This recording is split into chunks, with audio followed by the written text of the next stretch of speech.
All right. So, are a lot of Muslims aware of the blunders of Muhammad and the different atrocities that he committed? Are they aware of those things? And if not, do you think that would affect their personal belief in Islam at all? Yeah, most of them, in my experience, are not.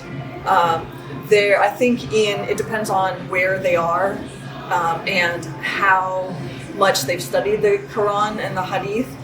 That makes a huge difference. So, like in Pakistan, for example, Muslims are a lot more likely to have read the Quran and to have to know about the Hadith, which records the words and the actions of Muhammad, the traditions of Muhammad, and. But here in the U.S., the Muslims I've met, even from other countries, the ones who have wanted to come to the U.S., have generally not been aware of the different types of behaviors of Muhammad. They're not aware, for example, that he married a 6-year-old girl, that he consummated the marriage when she was 9 years old, that he went on the offensive to attack communities, to take them over, that Islam was spread primarily in large part by the sword, that they don't know things like that he caused the divorce of his adopted son and his wife, and then took that woman for himself, and they're not generally aware of all the sex slaves he had and all the that he instituted prostitution essentially as a normal and accepted way of life for Muslims. So a lot of these different things that and there are a lot more, but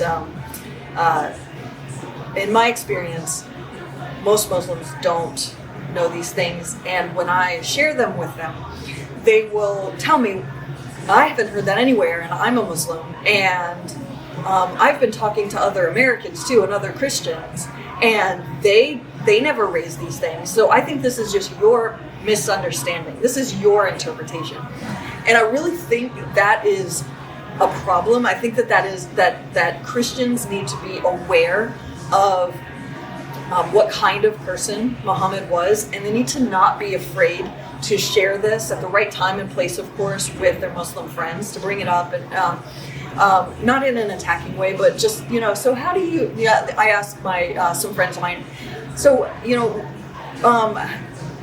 what do you think about Muhammad, consummating marriage with a 9-year-old? I mean, that's really unusual and not accepted at all in the U.S. So, like, what, Christians would say that that's just wrong. Yeah. So, do you find that offensive, or are you okay with that? You think things like that? I think it's important to find a way to bring these things up, because Muslims care what the people around them think.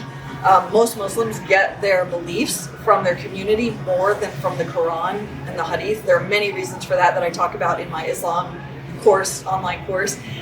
There are a lot of barriers to understanding the Quran and the Hadith. But when Muslims think it's just my opinion, or it's just my issue or my misunderstanding, they don't really look into it. They've told me I'm not going to look into that. You're the only one who's ever mentioned that to me. But if it were a regular thing that people were, when Muslims were coming up and, to us and saying, hey, I mean, this happens to me, where Muslims come up and say, you're a Christian, but you need to be a Muslim because our Quran is uncorrupted, and your Bible is corrupted. I mean, there are a lot of different ways to respond to that, but if we were willing to say, hey, look, I'm not going to follow a pedophile, I'm not going to follow someone who, a murderer, someone who lived the way Muhammad lived, that it's unacceptable. I think it's hateful, it's disgusting. That sounds really harsh and rude to Christians. I think we've been so trained to just be nice, even though I really don't think this is biblical. As we read through the way Jesus interacted with people, he was more concerned with telling the truth, even if it hurt, than he was with just being nice. And so